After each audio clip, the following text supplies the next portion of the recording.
vamos orar, vamos consagrar ao Senhor este momento, vamos declarar que Ele é o nosso tudo, que estamos aqui por Ele, por causa dEle, não pelo homem, não por nenhum outro motivo, mas para buscar a face do Senhor. Amém? Vamos orar, feche seus olhos. Senhor, nós te louvamos nessa noite, nós te adoramos e te bendizemos, Jesus. Nós te bendizemos porque a cruz nos salvou. Não há nada que pode nos salvar do pecado. Não há nada que pode nos tirar do pecado a não ser a cruz de Cristo. Não há nada que possa anular o poder do pecado sobre nós que nos leva para a perdição, a não ser a cruz de Cristo, o sangue de Cristo derramado no Calvário. É por causa desse sangue que nós te adoramos, Senhor, por causa dessa tão linda salvação, por causa da chance, da oportunidade de sermos cristãos, de podermos, Senhor, viver para o Senhor.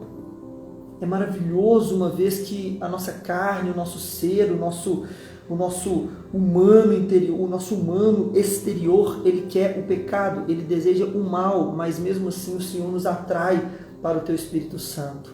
É o Senhor, é a Tua obra, é o Teu poder que nos atrai para o Senhor, que nos perdoa de todo o pecado, que nos atrai, nos chama, nos conduz a viver uma vida para a honra e glória do Teu nome. Por causa dessa capacitação e do Teu amor e da Tua graça que nos encontrou, nós Te louvamos nessa noite, Pai. Te pedimos que o Senhor possa nos conceder espírito de sabedoria e de revelação no pleno conhecimento de Jesus. Fala poderosamente conosco, Senhor. Fala conosco, abre nossas mentes, nossos corações. Se o Senhor não falar conosco, Pai, não aprenderemos nada, não cresceremos nada, não seremos transformados no Espírito. Será apenas palavras humanas que no máximo toca a alma ou o cognitivo, mas nós queremos ser tocados no coração, no Espírito, sermos não somente mudados, transformados, Pai. Como na Tua palavra diz, transformados de glória em glória, Pai. Muito obrigado por essa oportunidade. Te louvamos em nome de Jesus. Amém, amém e amém. Sejam bem-vindos aí, quem entrou depois aí, Vanessa, Thales, quem entrou em todas as nossas redes aí sociais. Glória a Deus. Nós vamos falar hoje sobre a responsabilidade de não pecar. A responsabilidade de não pecar. Seja bem-vinda, Marina. Que bom ter você aqui. Brunão, seja bem-vindo também. Que bênção. Vamos falar hoje sobre a responsabilidade de não pecar. Irmãos, de quem é a responsabilidade? Será que é de Deus? De nos segurar pela sua graça capacitadora, como até na oração aqui eu já disse? Será que é nossa a responsabilidade? Então vamos abordar esse assunto aqui, porque o pecado, ele é mortal, as consequências dele são destruidoras. O pecado é de fato um câncer que nos tira tudo, nos tira a vida eterna, nos tira a vida com Deus nessa terra, nos rouba absolutamente tudo. Toda queda da humanidade, todo o mal que você vê é por causa do pecado de Adão e Eva e do pecado da humanidade depois de Adão e Eva, que continuam pecando. Então, vamos ver um pouco mais sobre a responsabilidade de quem que é. Deuteronômio 22, 23. Eu vou esperar você abrir sua Bíblia.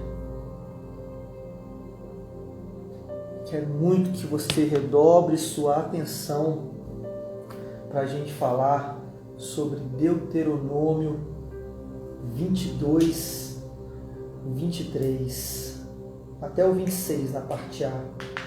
Presta muita atenção nesse texto, irmão. Redobra a sua atenção aí. Amém? Vocês estão comigo? Posso ouvir um amém? Ou posso ler um amém?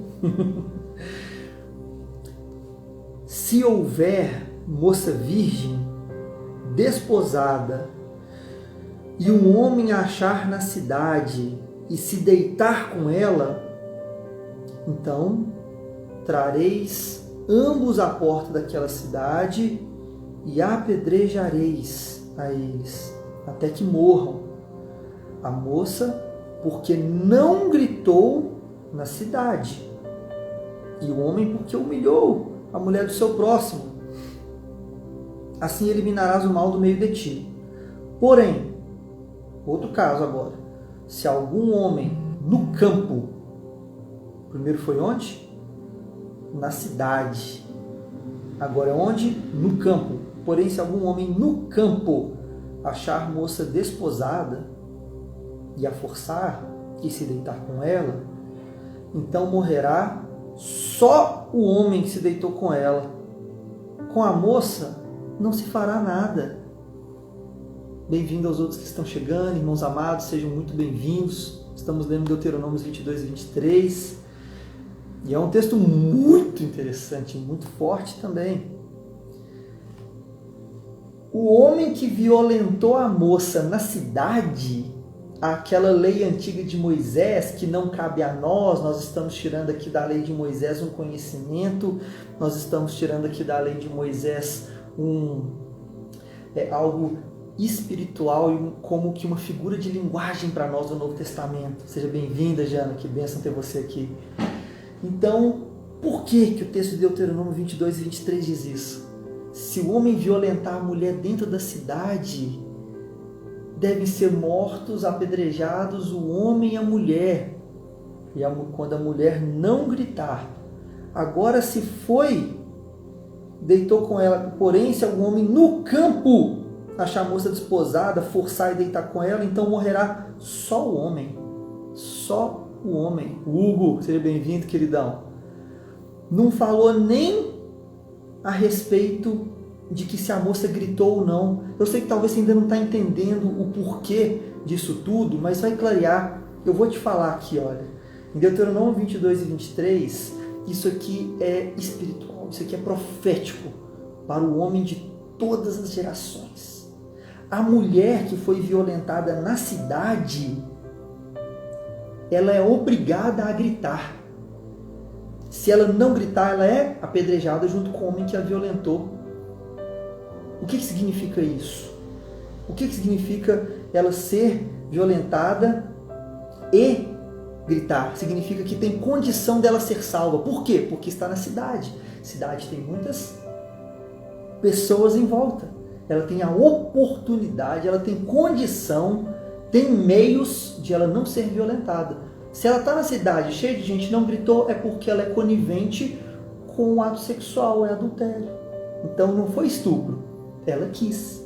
Por isso que se ela não gritar na cidade, morre os dois apedrejados.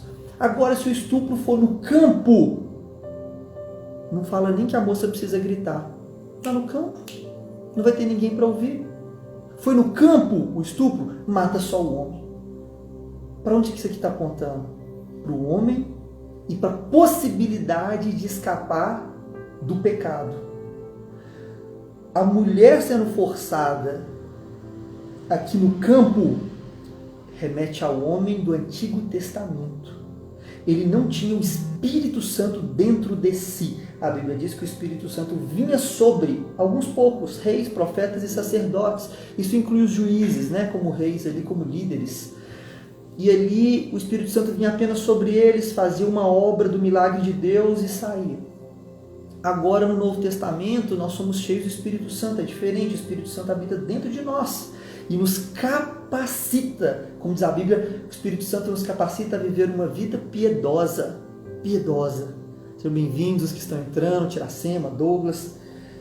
Então, essa mulher que é violentada no campo remete ao homem do Antigo Testamento que não tem condições, não tem meios de escapar desse pecado. É por isso que está escrito, agora você vai entender, né, em Atos 17:30, que Deus não leva em conta o tempo da ignorância. Ele não levou em conta no Antigo Testamento, o tempo do passado, aquilo que o homem não conseguia cumprir. Como Jesus disse, né? O Espírito Santo virá sobre vocês, ele ensinar coisas que vocês ainda não estão preparados, não estão prontos para ouvir. Vai ser o Espírito Santo. Então a mulher que é violentada aqui nesse texto, na cidade, que é obrigada a gritar para não ser apedrejada até a morte, remete ao homem do Novo Testamento. Porque no Novo Testamento, nós temos sim uma possibilidade de fuga. A mulher no campo não tem como fugir, não tem para quem gritar, não tem quem salvá-la. Como o homem no Antigo Testamento não tem capacitação do Espírito Santo, não tem o Espírito Santo dentro dele para resistir ao pecado, não consegue resistir. Já o homem do Novo Testamento consegue resistir. A mulher sendo violentada na cidade, aqui nessa figura linda, ela consegue resistir, ela consegue gritar e alguém vem salvar. Ela consegue falar, gritar bem alto e vai vir alguém acudir. Se a gente gritar bem alto em face do pecado, tentando nos engolir, nos consumir, acabar conosco, a salvação vem, o Espírito Santo que nos capacita vem e nos dá a condição de sair daquela situação. Para nós, né? Veja João 14, 26. O advogado, com A maiúsculo, o Espírito Santo, a quem o Pai enviará em meu nome, esse vos ensinará todas as verdades. Vos fará lembrar de tudo que eu vos disse. Capacitação, que também fala de capacitação. 1 Coríntios 3,16, enfim, diz que não sabeis vós que sois templo de Deus e que o Espírito de Deus habita em vós. Como eu já citei também, já disse, a Bíblia diz que o Espírito Santo nos capacita. A graça não somente salva para a vida eterna, sim, ela faz isso, mas ela também te capacita. A graça é muito grande, a graça faz muitas coisas maravilhosas, uma delas é nos capacitar para viver uma vida em santidade, nos capacitar a fugir do pecado, nos capacitar a viver para a glória de Deus. Não é a gente no nosso muque que consegue. Não é a gente que nos capacita, é a graça, é o Espírito Santo. Todavia, ainda existe uma responsabilidade nossa de gritar, de falar socorro, de falar Espírito Santo me ajude. Nós somos carne, nós temos ainda a carne. Ah, mas eu sou cristão, eu sou cheio do Espírito, o Espírito Santo de Deus habita em mim. Sim, mas você ainda é atraído pelo pecado, estamos nesse corpo. Existe uma eterna, como diz o apóstolo Paulo, se define tudo, existe uma eterna batalha entre o corpo e o espírito, uma eterna batalha, um que é Deus, o outro que é o pecado. Ainda estamos nessa batalha, vamos estar até a volta de Cristo. No porvir não, teremos, como Paulo diz, sairemos desse corpo corruptível e teremos um corpo incorruptível. Aí sim, mas nós ainda estamos no corpo corruptível, estamos batalhando. Somos sim atraídos pelo pecado. O pecado nos chama.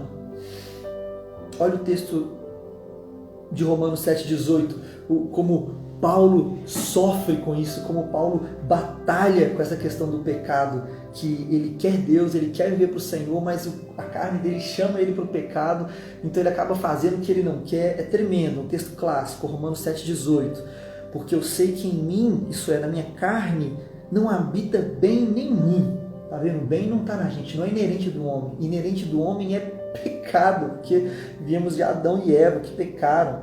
Um fruto morto só produz sementes mortas, a semente morta produz fruto morto, e assim vai. Como ele diz, continuando com o apóstolo Paulo, pois o querer o bem está em mim, não porém o efetuá-lo. Efetuar não, isso eu não consigo. Porque não faço o que bem prefiro. O espírito dele prefere o bem, tá vendo? O espírito de Paulo que é Deus, mas ele não consegue. A carne o atrapalha. Mas o mal que não quero, esse faço. Mas se eu faço o que não quero, já não sou eu quem faz, e sim o pecado que habita em mim. Que dureza, que luta. Ele vai falando, maldito homem que sou, mas no final conclui bem. Nunca leio esse texto sem contexto, no final ele conclui bem. Mas graças a Deus por Jesus Cristo, né? Nos capacita, nos salva. Então é Ele que vai nos retirar desse corpo da morte, que vai nos salvar. Então, por um lado, temos sim uma batalha, nosso corpo quer o quê? O mal. O que tem dentro de nós? O mal. E aí é o Espírito Santo que nos leva a santificar. O nosso espírito quer estar com Deus, o nosso espírito quer o bem, igual jejuar. Quem aqui que é apaixonado por jejuar? Provavelmente nenhum de nós, eu não. O meu espírito quer jejuar, é tremendo, mas o meu corpo não quer, é horrível. Fica aí 3 dias sem comer nada e me conta. Então, o seu espírito vai falar com Deus, vai ser um tempo tremendo com Deus, mas o seu corpo vai sofrer demais. Então, Tem alguns que não conseguem, por questão fisiológica até, não conseguem ficar muitas horas sem comer. Também tem a questão de treinamento, né, de você ir aperfeiçoando isso. Então existe uma eterna batalha entre corpo e espírito, porque somos descendência de Adão. Amém? Até aqui estamos entendendo? O Senhor, Ele nos capacita. O Senhor, Ele nos dá condição. O Espírito Santo, Ele nos dá condição de sair do pecado, de resistir ao pecado. Ele nos dá o quê? Armas. Ele nos dá armas espirituais. Lembra de 2 Coríntios, capítulo 10, no versículo 4 e 5, né? Cadê 2 Coríntios 10, 4 e 5? Não deu branco, mas é assim, porque as armas da nossa milícia não são físicas, não são carnais, antes são poderosas em Deus para destruir fortalezas e destruir sofismas e toda altivez que se levanta contra o conhecimento de Deus, levando cativo todo pensamento à obediência de Jesus. Mentiras, sofismas, mentiras do diabo, mentiras que parecem muito com verdades. Deus nos dá armas contra essas mentiras do diabo. Deus nos dá capacitação contra essas mentiras e pegar esses pensamentos e dizer não, são mentiras do diabo. Eu levo esses pensamentos à obediência de Jesus. Esse tipo de armas que o Senhor nos deu, nos ofereceu para a gente batalhar a batalha contra nós mesmos e contra o inimigo, contra a nossa carne. Olha como Deus define aqui de uma vez por todas, né, que nós temos responsabilidade com relação ao pecado. Gênesis 4:6. Gênesis capítulo 4, no versículo 6.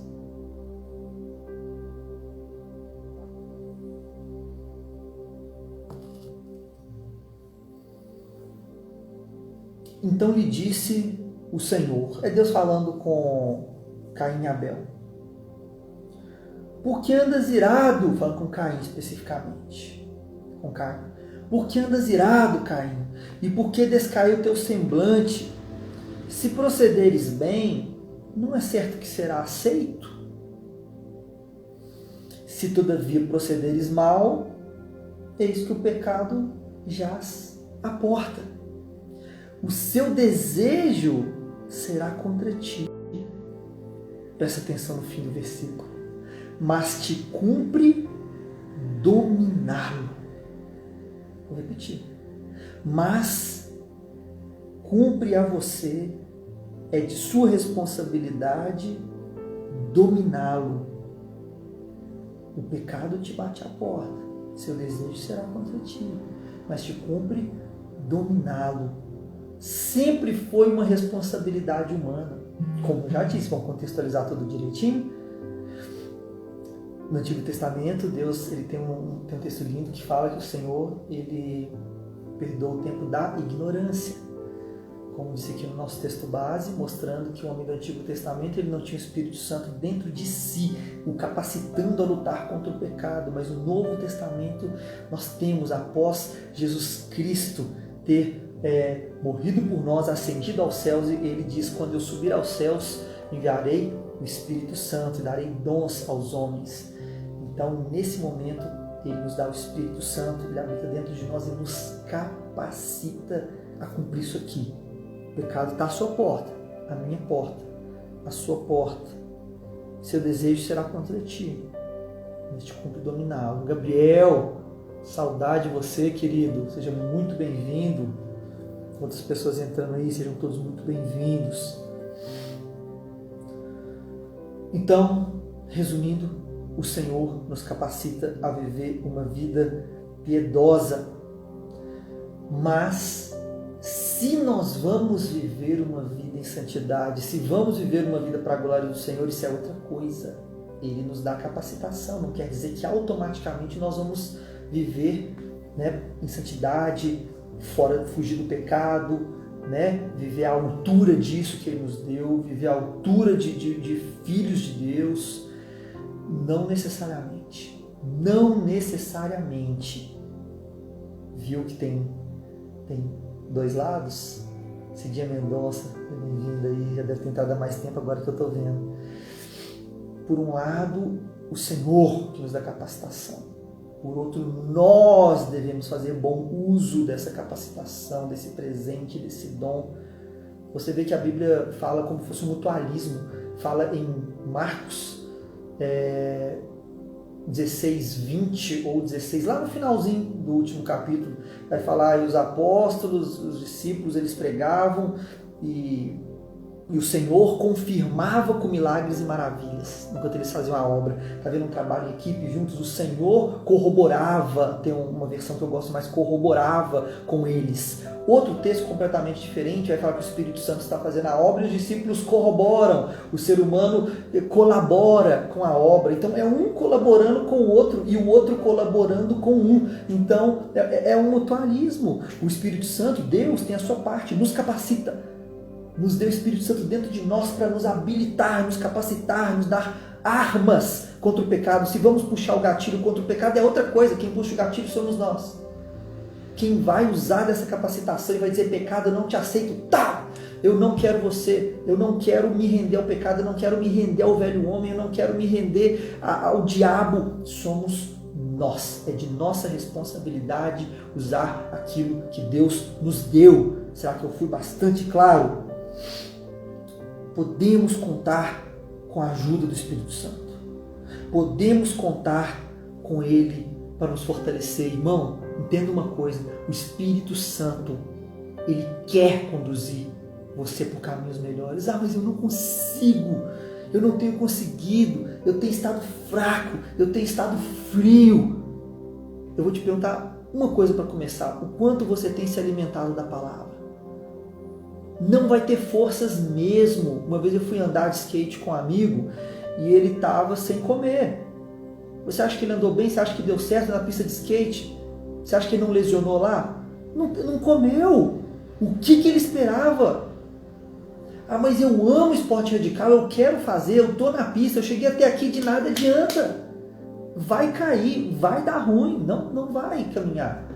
Não vai dar certo, infelizmente. Não comeu, se alimentou, não comeu um pão com manteiga, com presunto, nada, não vai dar certo. Eu, em contrapartida, comi várias frutas, bananas, cereal, né? Quando você vai para o skate, 3, 4 horas de rolê de skate, cansa, puxa, você tem que estar muito bem alimentado, né? E não dá certo. No mundo espiritual é a mesma coisa. Então a gente come 3 refeições quentes por dia, vários lanches entre elas, né? E espiritualmente come uma alimentação por semana. Você está vendo a live aqui, talvez algumas pessoas aqui congregam, vão e tal, vai também mais de uma vez, vai no domingo, 2 vezes por semana. Imagina você comer 2 vezes por semana então. Você vai almoçar quinta, né, meio-dia, e vai jantar segunda à tarde, só. Vai jantar segunda à noite, só. Almoço quinta e jantar segunda à noite. Que tal? Como é que vai ser a sua semana? Fraquíssimo, né? Vai estar fraco. Então, quanto que a gente se alimenta, busca, ora, irmãos, é como a gente sempre fala, ora até te dá vontade de orar, lê a palavra até te dá vontade de ler. Muitas vezes eu estou fadigado, tem hora que eu estou cansado de várias tarefas que eu faço, né? Do trabalho, de coisas, do ministério, tudo, e chego às vezes à noite e não deixo de brincar com meus filhos. No momento, às vezes eu tenho poucas horas com eles, chego, brinco, eles dormem, eu vou pegar na Bíblia, no horário que tem, tudo bem, tem dia que é bênção demais, tem dia que eu consigo ler e estudar muito, né, e top, aí eu não vou acordar cedo no outro dia, eu fico ouvindo louvor até de madrugada, show, tem momentos bons, cada um sabe a sua logística e seu dia, mas tem dia que é muito cheio, muito difícil, e outro dia vai ser difícil também, com trabalho, com cliente, aí um pouquinho que eu tenho de tempo eu vou lá e me alimento. Então, se a gente não se alimentar, irmãos, vamos ficar frios, não tem jeito. O Elton, seja bem-vindo, querido, ao Vaso aí. Deus te abençoe, Vaso. Estamos juntos. É nossa responsabilidade lutar contra o pecado. Romanos 12:1 diz, rogo-vos, pois, irmãos, pelas misericórdias de Deus, que apresentem os vossos corpos como sacrifício vivo, santo e agradável. Que seja o vosso culto racional. Nosso culto racional. Quem que se apresenta?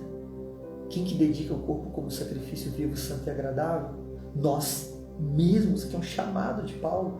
Paulo está falando comigo, olhando dentro do meu olho, irmão. Você acha que eu estou pregando, irmão? Você está achando que eu compilei essa palavra aqui teologicamente? Você acha que eu abri a Bíblia, peguei os textos, comecei a conectar isso aqui, Romanos 12, peraí, tem a ver com outro ali, deixa eu fazer uma pregação top aqui para esse pessoal, deixa eu conectar aqui, esse pessoal está no pecado, esse pessoal é cara de pau demais, deixa eu falar que é a responsabilidade deles, deixa eu dar um tapa na cara desses crentes aqui, porque não está dando. Vocês acham que é isso aqui que está acontecendo, irmãos? Eu estou compartilhando a surra que eu tenho levado do Senhor. No bom lado da palavra, né? Um bom pai, ele corrige. Deus fala que corrige com dureza aquele que ama. E eu estou no mesmo barco que você, na luta contra o pecado, no mesmo barco, assolado por ondas, sem parar. O pecado jaz à tua porta. Serve para você, serve para mim. Está na minha porta, está me chamando com voz alta. Cabe a mim e a você. Eu só estou compartilhando o que Deus falou comigo. Só estou compartilhando com você aqui, ó. Compartilhando que ele pegou e me moeu assim, ó. Aí eu escrevi. Só isso. E eu estou falando com você, né? Não ache que eu abri aqui um livro de estudo e peguei um estudo aqui sobre o pecado para falar com os pecadores. Não, irmãos, estamos todos sujeitos. Todos sujeitos. Estamos todos na batalha. Todos aqui na batalha para vencer. E a responsabilidade contra o pecado é nossa. Levítico 6,12 diz: o fogo, pois, sempre arderá no altar e não se apagará, mas o sacerdote acenderá a lenha nele cada manhã. De quem que é a responsabilidade de deixar o fogo aceso no seu espírito? É sua, e da minha parte é minha. Então, toda vez que você falar, eu também já falei, mano. Eu estou falando que essa surra aqui começou em mim, e depois de ter me atingido e ter me pegado no meu coração e ter sido dura comigo, eu estou compartilhando com você para a gente crescer juntos. Toda vez que eu falei e toda vez que você falou, eu estou frio, eu estou gelado. Amado, não é culpa do Espírito Santo, ele não te abandonou, ele não te abandona. Entenda de uma vez por todas, ele não te abandona, ele não deixa a sua mão, ele te pega como pegou Ló ali quando ia destruir Sodoma e Gomorra, ele pegou pelo braço. Né? Porque Ló, ele teve um momento que ele titubeou, a gente titubia, né? Cadê o calvinismo agora? Cadê? Né? Cadê o arminiano? Cadê ele? Né? E aí, foi predestinação? Foi livre-arbítrio? Não quero saber, não importa para hoje, o que importa é que o Espírito Santo pegou ele, o anjo pegou ele pelo braço e falou, vem, e levou ele para fora. Esse é Deus, irmãos. Esse é o Senhor. Ele quer nos resgatar do mal, do pecado. Ele quer nos resgatar da queda. Mas cabe a nós querer também. Cabe a nós querer caminhar à altura da capacitação contra o pecado, das armas que Ele nos deu, como eu citei aqui, 2 Coríntios 10,4, as armas de nossa milícia não são carnais, antes são poderosas em Deus para destruir fortalezas e sofismas, aqui as mentiras do diabo na nossa mente, fortalezas e sofismas e toda altivez que se levanta contra o conhecimento de Deus, levando cativo todo o pensamento, para onde nós vamos levar? A obediência de Jesus. Não vamos cair nessas mentiras. Não vamos cair nessas mentiras.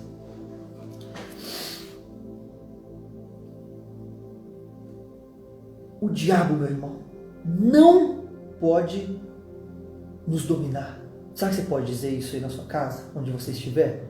O diabo não pode me dominar. Mais uma vez, o diabo não pode me dominar. Só mais uma vez, o diabo não pode me dominar. O pecado não tem poder sobre você. O pecado não é senhor sobre você. Romanos 6,14 diz isso. O pecado não terá senhorio sobre vós. O pecado não será senhor sobre vós, em outra tradução, né? O pecado não vai ter forças contra vós. Não terá domínio. Enfim, várias versões que apontam para a mesma coisa. Deus nos deu capacitação para vencer o pecado. Eu não disse que é fácil. Para mim não é. Talvez para alguém aqui que está assistindo. Para mim não. Estamos todos no mesmo barco. Falo novamente, repito. Estamos todos no mesmo barco.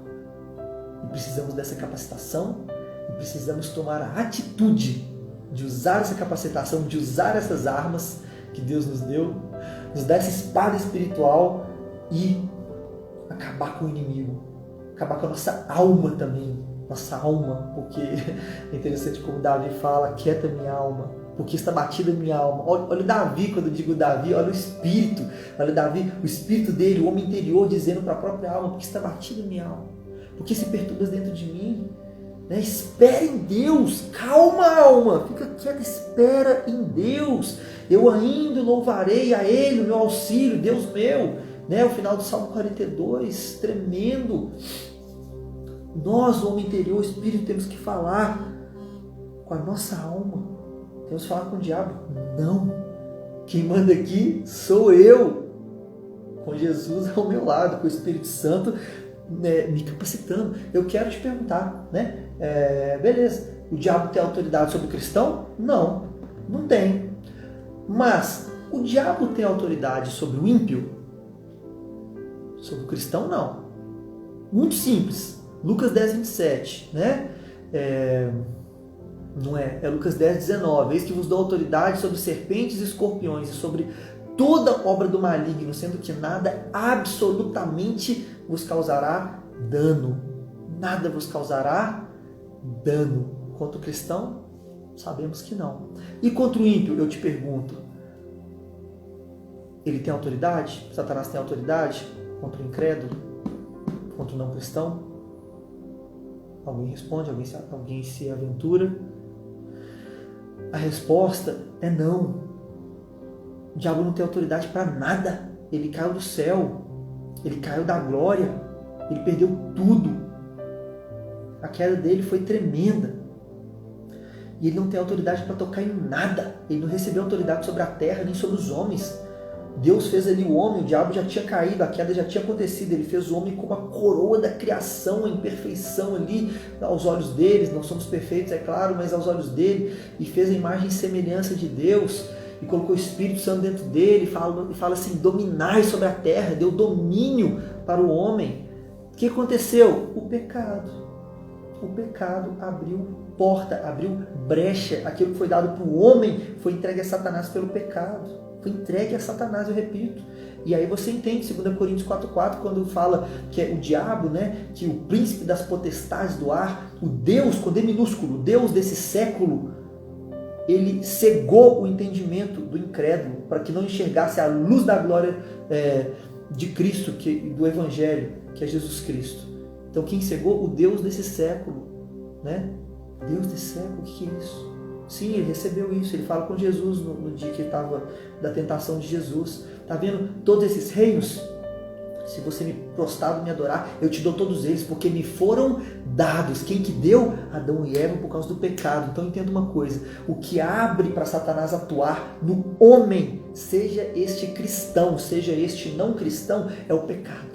O pecado é um abridor de brechas, o pecado é uma bomba que vem na muralha que Deus coloca na nossa vida, na proteção, na autoridade dada pelo céu sobre nós humanos e pá! E quebra essa autoridade, encontra brecha e o diabo ele tem ali uma legalidade naquela determinada área que você deu espaço na sua vida. Seja cristão, seja não cristão, irmão.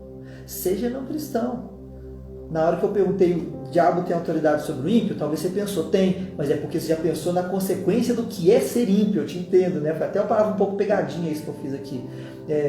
O diabo tem autoridade sobre o ímpio porque já está subentendido na nossa mente que o ímpio é pecador, peca demais. Então, correto. Aí, nesse sentido, e por causa deste pecado, o diabo tem autoridade. Agora, se o incrédulo, se o ateu não pecasse, isso é possível? Não, claro que não é possível. Se fosse possível, o incrédulo, o ateu, ia viver uma vida perfeita ali, sem o toque do diabo, sem o diabo assolar em nada, sem nada ia acontecer de mal, nada.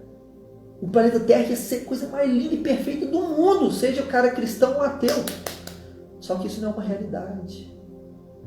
O incrédulo, o ímpio, peca, o ser humano peca e com força, você sabe, eu sei. Então aí que está a questão. É o pecado. Quantas vezes o crente dá espaço? Eu já dei, você já deu. Quantas vezes o diabo usa nossos lábios? Já usou os meus, já usou os seus para falar coisas ferinas com a sua esposa, com amigos. Já, eu também, você também. Demos espaço, demos brecha. Graças a Deus por Jesus Cristo, que me perdoou, que te perdoou, porque a gente se arrependeu sinceramente. Estamos aqui tentando mudar, lutando para sermos transformados. Não queremos mais, não quero mais. Só o pecado pode dar lugar ao diabo. Efésios 4:27 diz, não deis lugar ao diabo. Por que fala isso Efésios 4:27? Porque é possível dar. O cristão, ele chega a dar espaço de forma tamanha que chega a se desviar. Você conhece, eu conheço. Grandes homens de Deus, mulheres de Deus, pastores, homens mais alto nível aí de estudo, teólogos, o que você quiser, que caíram no pecado, deram brecha a tal ponto de se desviarem completamente dos caminhos. Como que faz para a gente não dar brecha? Como que faz para a gente fechar as brechas? Como que faz para não dar lugar para o diabo? Simples. Tiago 4,7. Sujeitai-vos, pois, a Deus e resisti ao diabo, e ele fugirá de vós. Presta bastante atenção. Sujeitai-vos, pois, a Deus. Se você se sujeitar a Deus e andar em obediência, naturalmente você não vai pecar, não vai dar lugar ao diabo. Então entenda que esse texto, ele é uma coisa só. As pessoas pensam que é duas, você vê ensinos falando que é duas, a maioria das pessoas pode pensar isso, eu não sei, mas enfim, interpretar assim é errado, né? Eu vou me sujeitar a Deus e eu também vou resistir ao diabo, e aí ele vai fugir. Ah, mas eu posso resistir ao diabo e andar fora das ordenanças de Deus. Não pode. Você anda nas ordenanças de Deus, naturalmente você está protegido. Se você desobedece a Deus e anda fora da ordem de Deus para você, do querer de Deus para a sua vida, da escritura sagrada, vamos ser bem específicos, aí você já deu lugar ao diabo. É uma coisa só. Depois você entender, primeiro se sujeite a Deus, depois naturalmente você vai resistir ao diabo. Olha qual que é a do diabo. Olha como que ele trabalha. Entenda uma coisa. 1 Pedro 5,8. Sede sóbrios e vigiai, porque o diabo, o vosso adversário, anda em derredor, bradando como leão, buscando a quem possa tragar. Não, olha, o texto não falou que ele é um leão, falou que ele anda ao redor como um leão. Ele quer nos destruir, ele quer aniquilar, destroçar você e eu. Por que ele não faz? Por que ele não faz? Por que ele não faz? O que ele fica fazendo? Andando ao derredor. Ele não tem mais nada para fazer não? Por que não pula no pescoço? É muito simples, ele não pula porque ele não pode. Ele quer, ele está rodando, ele está caçando, ele está procurando o quê? Uma brecha. Entendeu agora? Uma brecha na cobertura que Deus colocou, no domo de proteção que Deus colocou em mim e em você. Por isso que ele não pula no pescoço e não mata de uma vez, que é o que ele queria, é o objetivo dele. Não pode, por isso que ele não faz. Ele não tem autoridade. Nem com cristão, nem com não cristão. Então, ele vai andar ao redor, rugindo, bramando em algumas traduções, né? Rugindo como leão. Rugindo para quê? Para dar medo, para te enganar, a voz do diabo para enganar, para mentir, e você, como Adão e Eva que acreditaram no diabo, cair na dele. Aí eu vou e acredito. Você lembra quando o diabo, na cobra, ele falou com Adão e Eva? Podem comer do fruto, vocês serão como Deus, conhecedores do bem e do mal. Opa, eu quero, acreditou, comeu, perdeu. Outra coisa que o rugido do leão faz é assustar, colocar medo. Medo é uma brecha, medo é o contrário da fé. Sem fé não se pode agradar a Deus. Não espere receber nada de Deus sem fé, diz a palavra em Tiago. Nunca vai receber nada. É como uma pessoa que olha para si mesmo no espelho e logo se esquece de como é. Não espere receber algo de Deus. Então sem fé não existe vida cristã. E o medo é o contrário da fé, ele é o fruto da incredulidade. É o fruto da incredulidade, é o fruto de não crer que Deus está cuidando de você, que Deus está no controle. Aí você fica com medo, porque não tem fé. Na verdade, tem incredulidade. Então, essa aqui é a do diabo. É andar procurando uma brecha. Mas Deus nos capacita pela sua graça. Fique claro, é pela graça, não temos merecimento, não te sobra honra, amado, não te sobra glória, não sobra glória para você nenhuma. Ah, Luiz, mas você não disse que tem uma parte que é minha, como Deus disse para Caim, né? Cabe a você resistir ao pecado, sim, mas quem que nos dá capacitação? O Espírito Santo. Ficou bem claro em tudo que eu ensinei até agora. O homem do Antigo Testamento conseguia resistir? Não, é o meu texto base, não conseguia. Assim como a mulher do campo não consegue se livrar do homem que está violentando ela. Então, quem que morre, que é apedrejado, só o homem que está violentando a mulher, porque está no campo. A mulher não pode se livrar, não tem culpa de ter sido estuprada, não tem culpa. Remete ao homem do Antigo Testamento. Não tem culpa, ele não pode se livrar do pecado, ele não consegue, não tem capacitação para isso.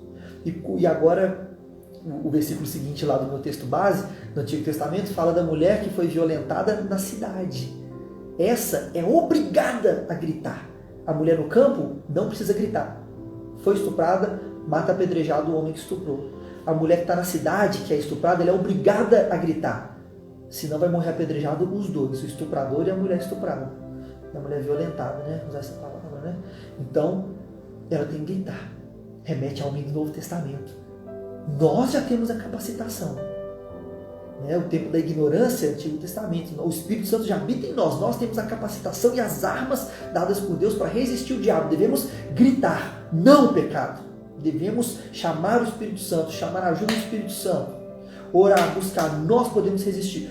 Todas as vezes que alguém fala, eu falo isso com os jovens, tem anos, tem 10 anos que eu falo assim, olha, se quiser, de aconselhamento, eu com você, eu sou muito amoroso, eu sou compreensivo, mas quando a pessoa vira para mim e fala, foi mais forte do que eu falo, não, aí não, vamos dar uma pausa, e aqui eu vou te mostrar 1 Coríntios 10:13, que diz que não veio tentação sobre vós senão humana, mas Deus é fiel, não permite tentação acima do que podeis suportar, antes com a tentação dá um escape para que possam resistir. Então sabe aquelas vezes que você pecou, e eu também? Sabe o que é?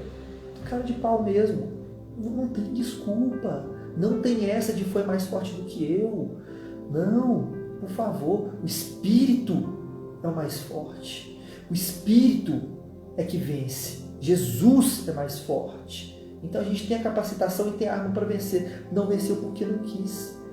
Então se a gente vence em contrapartida, entendeu que a glória não é nossa? Compreendeu que a graça é de Deus? Se no Antigo Testamento o ser humano não conseguia, agora no Novo consegue, por causa de uma capacitação do Espírito, pronto, não te sobra nenhuma honra. A honra não é do homem, a glória não é do homem, a glória é toda de Deus, que nos capacita a vencer. 2, quando a gente cai, quando a gente falha, Ele nos perdoa, nos lava no seu sangue, nos lava no sangue de Cristo e nos perdoa. Toda a glória dele, não sobra nada. Romanos 11:36, porque dele, por ele e para ele foram feitas todas as coisas, glória pois a ele eternamente. Amém. Entendeu agora? Somos merecedores do inferno, entendeu? Nós só temos morte dentro de nós, pecado, podridão. A única coisa que nos capacita é a mão de Deus salvadora, a mão gigante, a graça gigante, a graça surreal.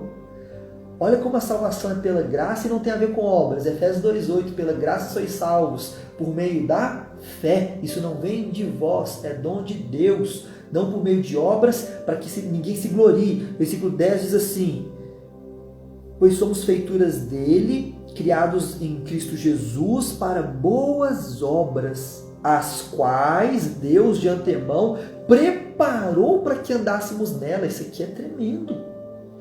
Conecta os dois versículos. Você é salvo como? Pela graça. Primeira coisa que o texto fala, salvação. Como que ela é? Pelas obras? Porque você é bom? Pela graça sois salvos. Por meio do quê? Da fé. Isso não vem de você, é dom de Deus. Não é por meio de obras para que ninguém se glorie. Depois que ele dá esse ensino tremendo, ele fala, você quer que eu te fale o que é obra? Você não entendeu ainda? Quer que eu te fale o que significa a obra de Deus? Servir a Deus? Pregar aqui na quinta-feira à noite, o que é você ganhar pessoas para Cristo, fazer a obra de Deus, show de bola, sabe o que é isso? É a consequência da sua salvação. Está predestinado a ser salvo? Não vou falar aqui sobre predestinação não, assunto polêmico, deixa para outro dia, eu gosto muito desse assunto, mas deixa para outro dia. Mas beleza, seu nome está ali, você está predestinado, seu nome está escrito no livro da vida, Ele te salvou pela graça por meio da fé, e já preparou algumas obras para você fazer, só isso, é consequência, obra para Deus é consequência da sua salvação. Ninguém é salvo por causa das obras. Assim mesmo, a gente prega e reprega isso, gente. E igual eu estava com certos líderes há anos atrás, viraram para mim no carro, a gente voltando, né, do skate e tal, tava os jovens juntos, falou, olha, né, eu conheço a pessoa, não é cristão, mas ele é tão bom, uma pessoa de caráter, eu não acredito que ele não é salvo. Não entendeu a Escritura, a Bíblia não entrou no seu coração, o Espírito Santo ainda não foi o tempo da revelação do Logos virar rema. Logos é a palavra crua, rema é quando ela cria vida dentro de você. Não deu tempo ainda daquilo virar rema dentro deles. Eu falei, amados, vocês anularam a cruz, vocês anularam Jesus. Se esse homem, por ter bom caráter, por ser bom, ele pode ser salvo, vocês acreditam que ele é salvo porque é uma pessoa de um caráter tremendo? Vocês não entenderam nada. O básico, o primeiro degrau para você chegar no degrau número 1000, para você poder começar a ensinar, eu falei com eles, eu fui um pouco duro, mas foi por querer, e deu um bom resultado. Não vou entrar em detalhes aqui desse testemunho todo não, mas deu um bom resultado. Eu falei, gente, o primeiro degrau vocês ainda não subiram. Por que eu falei isso? Porque eles já eram servos de Deus, estavam servindo a Deus de várias formas, líder de célula, com 30 jovens na célula, o outro, o cara no louvor. Eu falei, vocês não estão prontos para servir a Deus. O Senhor procura pessoas para pregar sua palavra. Ele tem levantado pessoas para pregar sua palavra, para pregar Cristo, salvação por meio de Jesus Cristo nessa geração corrupta. E vocês que foram levantados, vocês que têm o chamado, são tocados pelo Espírito Santo, de forma tão linda que eu conheci esses jovens, não subiram o primeiro degrau para você achar que alguém pode ser salvo sem Jesus. Ele já tem quase tudo, só falta aceitar Jesus. Não, ele não tem nada. Salvação não tem a ver com caráter, não tem a ver com ser bom, não se confunda. Pare de olhar hipnotizado para aquela pessoa que é tão boa, tão top, tão cuida dos pobres e dá tudo que tem. Não adianta. A salvação é por meio do sangue de Cristo. Então você anula a cruz, você anula tudo que Deus fez e diz, Deus, você errou, não precisava ter enviado Jesus Cristo para morrer na cruz do Calvário. Que nada. Eu conheço um que foi salvo sem a cruz do Calvário. Então existe uma forma de ser salvo sem Jesus. Opa! A pior heresia que pode sair da boca do homem. De todas as heresias. Essa é a pior. Porque essa anula o grande sacrifício, a grande dor do Deus Pai Todo-Poderoso e do seu Filho Jesus Cristo, eterno, Deus vivo. Ambos se sacrificaram. Foi doloroso para ambos. Então não podemos anular isso. É por meio da cruz, por meio da salvação.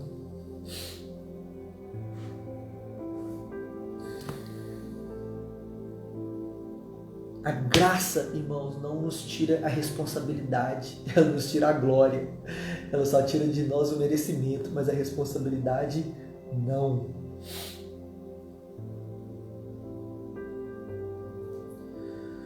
Para finalizar, o pecado do santo e o pecado do pecador. Que estranho, né? O pecado do santo e o pecado do pecador. Então, se alinhe com a Escritura. Porque religiões, culturas, 1000 coisas vão nos falar que o santo não peca. Não é verdade. Todo ser humano no planeta Terra peca e pecou. A questão é você saber diferenciar o pecado do pecador e o pecado do salvo, do santo. É diferente. Então vamos começar falando que todo ser humano pecou. Todos. Não se esqueça disso. Romanos 3:23, né? Todos pecaram e destituídos foram da glória de Deus. Então se você entender isso, é o primeiro degrau. Antes de saber que Jesus Cristo salvou, você tem que saber salvou de quê? Para quê morreu na cruz, meu Deus? Para que precisava disso tudo? Porque é o primeiro degrau que aqueles jovens líderes não entenderam. Todos pecaram, destituídos foram da glória de Deus. Já é por causa do pecado. Quem pecou? Todos. Todos menos 1000? Não. Todos. Todos menos aquele pastorzão top? Não, todos. Todos menos aquele padre? Aquele padre é top. Não, todos. Todos menos Madre Teresa de Calcutá? Não, todos, ela também pecou. Ela se enquadra em Romanos 3:23, você também, eu também. Todos pecaram, destituídos foram da glória de Deus. Todos. Todos. Mas nenhum ser humano andou sobre a terra sem pecado. Não, todos. Pecado não tem a ver com caráter. Salvação e condenação não tem a ver com caráter, com ser bonzinho. Entenda de uma vez por todas, tem a ver com nascimento. Sabe qual foi o seu problema, irmão? É até uma piadinha, né? Isso é até uma piadinha. O que eu fiz de errado? Você nasceu. Já viu essa piadinha, cara? As pessoas fazem, acaba com você, né? Uma piadinha bem ruim. O que eu fiz de errado? Você está respirando, você nasceu. Esse é seu erro. Sabe qual foi o meu erro e o seu? Você nasceu. Não queria ser tão ruim com você essa noite. Mas eu também. Sabe por que eu fui condenado? Porque eu nasci. Será que eu trouxe o texto? Eu trouxe. Mas eu não vou achar que assim tão fácil. É Salmos, enfim. Ele é repetido em Romanos. O que importa é Davi, né? Davi fala, em pecado achei. Salmo 51:5, né? Reconheço que sou pecador, desde o meu nascimento, sim, desde que me concebeu a minha mãe. Para você entender o que é condenação, você precisa ir lá sempre no Éden, sempre entender que a humanidade caiu da graça. E Adão e Eva passaram a ser um fruto podre, morto. E toda semente que nasce, já nasce morta. É por isso que está escrito, sou pecado desde o ventre da minha mãe, desde que ela me concebeu. Ou você não quis interpretar esse texto com um pouco mais de afinco, com um pouco mais de cuidado? Qual foi a outra interpretação para esse texto? Talvez o feto pecou, o feto roubou o seu irmão gêmeo dentro do feto, e se não tem irmão gêmeo para roubar, o que ele fez de errado? É nascimento. A condenação vem por você ter nascido. Sabe qual foi o seu problema? Você puxou o ar, caiu. A sua condenação aconteceu no dia que você nasceu, que você é fruto do pecado. Uma semente de um galho morto, e partido, o galho não está conectado mais com Deus, Adão e Eva. Um galho fora de Deus, fora da vinha, deu um fruto. Esse galho morto que deu um fruto fora de Deus, ele deu um fruto e o fruto nasceu, o fruto é você, o fruto sou eu, mortos por causa do nascimento. Qual que é a nossa única salvação? Cristo, Jesus. Entendeu agora? Em nome de Jesus, você nunca mais vai olhar para aquela pessoa nobre, top, de caráter e falar, ela é salva. Toda religião é salva. O cara é budista, é de um caráter, o cara está sem Jesus. Ele está condenado. Não, o cara é isso, é aquilo, está condenado. Romanos 3:10, como está escrito, não há um justo, nenhum sequer. Não há nenhum justo. Não existe, nunca existiu, nunca aconteceu. Uma pessoa um dia falou do pai dela, que era um cristão assim, do mais alto nível, esqueci quem que é agora, um dos grandes homens de Deus aí. E o pai morreu e perguntaram para ela, é o Shed, escreveu vários livros e tal. A filha dele, perguntaram para a filha dele, seu pai pecava, seu pai e tal, ele pecava, você pode testemunhar, porque era um homem tão de Deus que as pessoas não viam ele pecando. Né? Seu pai pecava, você que viveu com ele? Ela falou, pecava. Aí todo mundo, pois é, como que era? Ela falou, não sei, eu nunca vi, mas a Bíblia diz que ele pecava. Acabou. A Bíblia diz, pecado no pensamento, irmão. Um dia você já odiou alguém, já teve raiva. A Bíblia diz que se você olhar, desejar a mulher do próximo, já adulterou. Você odiar seu irmão, já matou. Nossa única chance é Jesus Cristo. Não conseguimos viver sem pecar. Não estou falando isso para você viver no pecado corriqueiramente. Não, é aqui que eu vou diferenciar. É aqui que eu vou diferenciar. Tá, então primeiro deixa eu só finalizar isso aqui, dizendo que todos pecam. 1 João 1,8. Se dissermos que não temos pecado nenhum, a nós mesmos nos enganamos e a verdade não está em nós. Uma vez eu falei isso numa célula, que a pessoa falou, ela vinha dessa cultura que acredita que o homem pode ser santificado e nunca pecar e ser reconhecido pela religião e pelo mundo e tal, estar num status maior porque foi santificado. Não. Aqui, se dissermos que não temos pecado nenhum, a nós mesmos nos enganamos e a verdade não está em nós. 1 João 1,8. Pula para o versículo 10.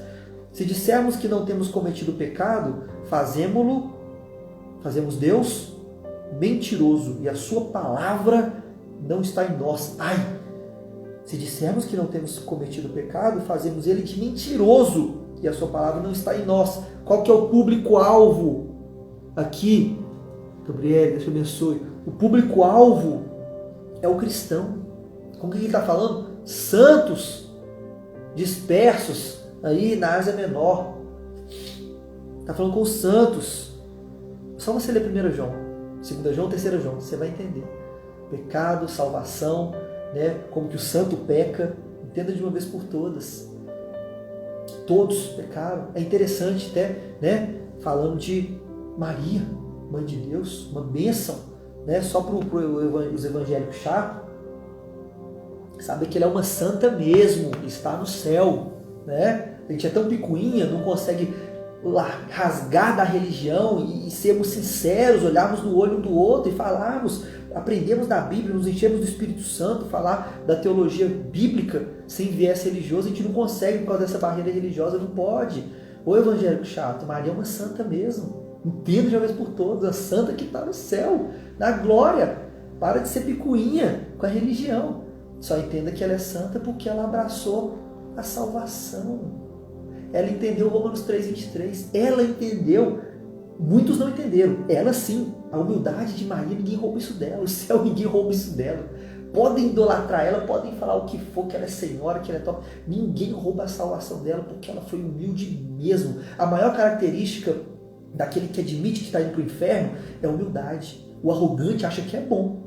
Eu mereço o céu porque eu sou bom, vocês têm que me canonizar, eu sou top. O humilde, ele coloca o rabinho entre as pernas e fala, eu estou perdido. Eu preciso do quê? De um salvador. Por que eu preciso de um salvador? Se não for um agente, um terceiro, me puxar, me resgatar, eu estou indo para o inferno. Alguém precisa aparecer. Quem poderá me defender? Esse é o brado do humilde. Esse é o brado de Maria, a humilde. Ela admitiu a maior admissão possível. Necessidade de um Salvador. Necessidade de um Salvador. Aquele que admite que peca. Aquele que admite que não é digno do céu. Aquele que admite que vai para o inferno pelas suas obras. Temos que ser assim, irmãos. Por favor, vamos aprender com a Bíblia. Vamos aprender com Maria. Vamos ser humildes. Não deixa a barreira religiosa agora. Deixa o Espírito Santo falar no seu coração. Tira essa barreira, tira essa rocha. Temos que ser como Maria, Mãe de Deus, Mãe de Jesus Cristo, o Deus vivo. Tirou a barreira religiosa. Tanto os amados evangélicos, quanto os amados católicos, quanto os amados espíritas que estão aí, ateus, o que quer que seja, né? Irmãos de múltiplas religiões, até ateus, amigos meus, falam, não, cara, bacana o que você falou lá, né? Eu sei que a gente não é da mesma religião, mas, pô, legal, entrou um pouquinho o Espírito Santo falou. Então, deixa a barreira cair e seja como Maria, Mãe de Deus, quando diz Lucas 1,46, olha o que Maria fala. Então, disse Maria, a minha alma engrandece ao Senhor. Opa, quem que ela engrandece? Ao Senhor. Não tira essa honra dela, não. E o meu espírito se alegrou em Deus, meu o quê? Salvador. Ela admite que precisa de um Salvador. Maria admite que precisa. Quem falou que ela não precisa, que ela é imaculada ou coisa do tipo, falou, tá falado, não tem problema. Ela disse que não. Ela admite a necessidade de um Salvador. Aquele que admite a necessidade de um Salvador é porque precisa dele, não consegue por si só. Essa é humilde.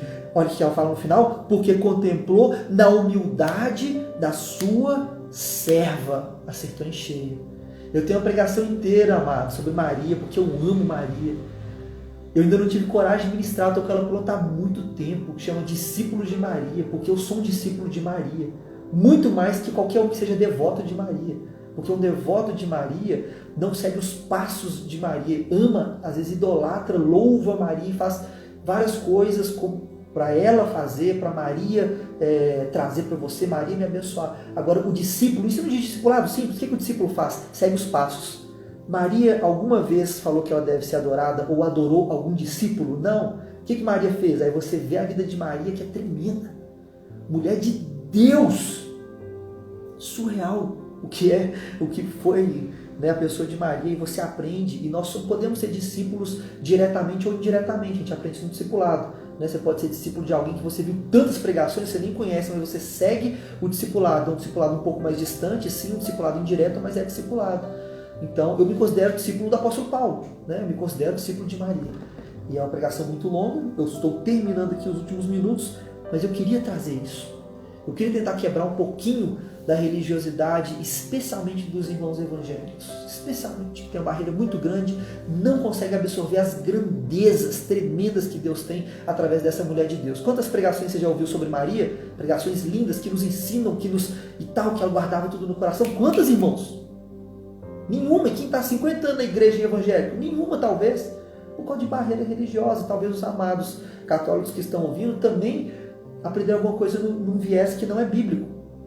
E aí você pode escolher, né? Você vai escolher com base na Escritura aquilo que você vai evoluir. Enfim, o que ela nos ensina?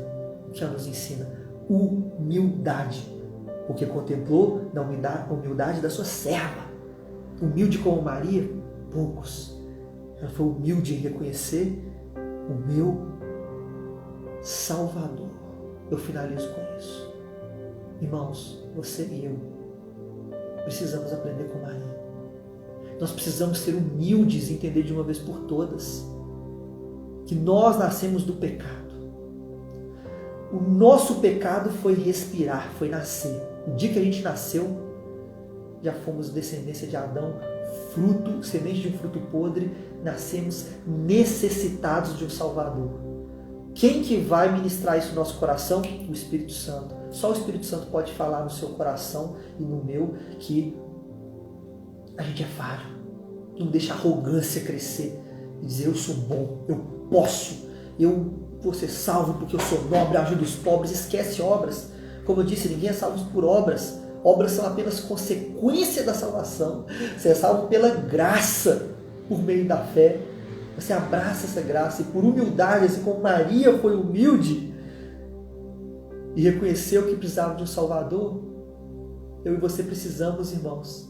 Eu quero te convidar a orar para pedir para Deus nos salvar. Precisamos de um Salvador, para Deus nos salvar. Escrever o nosso nome no livro da vida. E você que já é cristão, já admitiu Jesus como Senhor e Salvador, seu nome está escrito no livro da vida, show! Aquele que cuide-se está de pé, cuide-se para que não caia. Também digo, cuidado para que não te seja roubada a coroa. Até o fim, está em Apocalipse.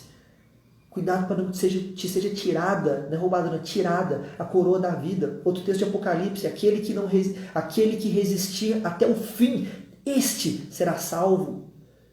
Eu posso cair, irmão, minha espinha até gela, o pecado me chama, irmãos. Eu já disse, quem não ouviu aqui no começo, eu não estou pregando, isso aqui não foi teologia não, se tem algum teor teológico, alguma coisa assim, é porque o Espírito Santo me deu, mas isso aqui foi uma cajadada que eu tomei nesse tempo aí que eu estava de Covid, esse tempo que eu estava, você fica sozinho em casa, irmão, quando você fica sozinho, você vê quem que você é. Quando você não tem tempo de sair, trabalhar, fazer acontecer, preparar mensagem, ler Bíblia, até obrigado. Eu sou obrigado a ler Bíblia. Eu sou obrigado para pregar. Eu tenho que pregar na terça-feira, no curso de escatologia. Nossa, eu tenho que estudar demais para esse negócio. Quinta-feira para ministrar aqui para vocês, e discipulado com o Ministério de Comunicação que eu tenho que fazer, discipulado com o Ministério de Ensino, não começar agora, eu tenho escola bíblica dominical, tudo, eu sou obrigado a ler, aí fica fácil. E no dia que eu fiquei sem estudar nada, não precisei me preparar para pregar nada, eu li a Bíblia só se eu quisesse. Aí eu fiquei em casa, sem trabalhar, sem nada. Quem você acha que eu encontrei? E uma pessoa que eu podia ter encontrado, eu. E aí Deus vai te mostrando quanto que a gente precisa voltar para o básico. O Brunão tá aí, ele falou isso, me tocou tão profundamente. A gente está falando um monte de teologia, um monte de coisa, tem que voltar para o básico. Eu preciso voltar para a cruz, eu só quero voltar para o oleiro, para ele me moldar, eu só quero voltar para a cruz, porque eu preciso do Salvador. Então vamos com os crentes salvos aqui, ó. Você precisa do Salvador na sua vida. Você precisa que ele te toque para você não cair até o fim, não ir para o inferno, amado. Que está salvo, que está com o nome escrito no livro da vida. Salvação se perde, amado. Salvação se perde. Lê com mais atenção a Bíblia. Se quiser me procura depois que eu te mando os textos bonitinho, compilar bem bonitinho.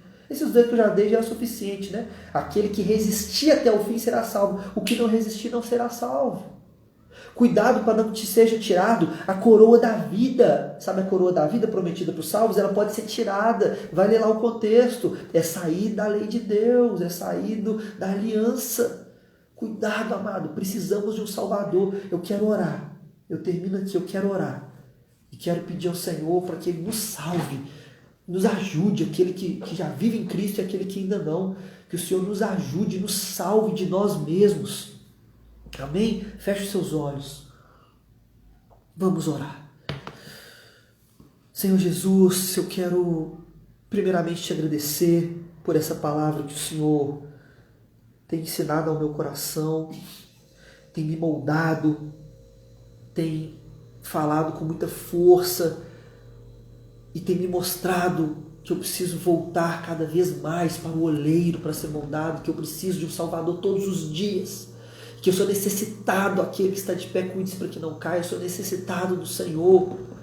Que esse entendimento venha cair no espírito de todos os meus irmãos que estão assistindo aqui também, seja os que estão ao vivo agora, os que vão ver depois no IGTV, os que vão ver nos canais que a gente tem de redes sociais. Senhor, toca cada um, porque não há, para o Espírito Santo não há distância, não há nada, não há barreiras tecnológicas, nada, o Senhor pode tocar. Então toca-nos, Pai, toca a mim, toca aos meus irmãos, para que essa revelação, esse entendimento, que a gente saia do Logos, apenas da letra que está ali na Bíblia, e que ela se torne vida em nosso espírito, e como Maria, aquela mulher de Deus humilde, um exemplo bíblico tremendo, que a gente possa ser humilde e dizer como ela: eu não posso ir para o céu sozinho. Que a gente possa ser como Maria essa noite e dizer: eu não posso, eu não consigo, sim, eu vou para o inferno se não vier um Salvador. Eu preciso de um Salvador. Queremos fazer a oração que Maria fez. Eu preciso de um Salvador. Senhor, nos salva de nós mesmos, em nome de Jesus. Salva esses irmãos que já são cristãos há muito tempo, que já te aceitaram, Senhor, que estão caminhando para a salvação. Salva eles para que eles não caiam amanhã. Me salva para que eu não caia amanhã, como tantos irmãos que a gente conhece. Grandes homens e mulheres de Deus se desviaram e nunca mais voltaram. Meu Deus, que isso não aconteça conosco. Senhor, eu admito que eu estou cansado de ver tantos jovens caindo, Senhor. Tantos jovens abandonando a aliança, na primeira oportunidade sexual, na primeira oportunidade de pecar, na primeira carta do diabo que vem, eles compram de uma só vez. Senhor, eu admito que eu estou cansado de ver os irmãos caindo da fé, e muitas vezes nunca mais voltando. Nos ajude, Pai. Nós precisamos de um Salvador, papai. Nós precisamos do Senhor, cada um de nós. Aqueles que já aceitaram Jesus e aqueles que não. Nós precisamos, Senhor. Toca nossas vidas, toca nosso espírito, toca nossa alma, Senhor. E nos eleva ao Senhor e nos ajuda, Pai. É o que te pedimos essa noite em nome de Jesus. E agora todos digam em uma só voz depois de mim. Digam bem assim depois de mim: Senhor Jesus. Diga mais forte, vamos, repita depois de mim, repita: Senhor Jesus, eu preciso de Ti. Senhor Jesus, repita. Vai repetindo: eu preciso da tua salvação. Então, eu te recebo e eu te aceito como meu Salvador e como meu Senhor. Eu me arrependo dos meus pecados e recebo a salvação pela graça, por meio do teu sangue. Escreve o meu nome no livro da vida e me permita viver com o Senhor eternamente. Em nome de Jesus. Amém. Se alguém fez essa oração pela primeira vez, me procure depois no particular, seja no meu Instagram pessoal, no da Lagoinha, nos procure. Queremos orar por você. Que Deus abençoe sua vida, irmão. Que o Espírito Santo possa tocar o seu coração em nome de Jesus. Nos vemos aí na terça-feira, quem está fazendo escatologia comigo, 20 horas lá na igreja, por enquanto é só presencial, e nos vemos quinta-feira que vem aí em nome de Jesus, se assim o Senhor permitir, se assim for da vontade dele, né? Em nome de Jesus, quinta que vem, outro culto online. O Senhor te abençoe, meu irmão. Até mais.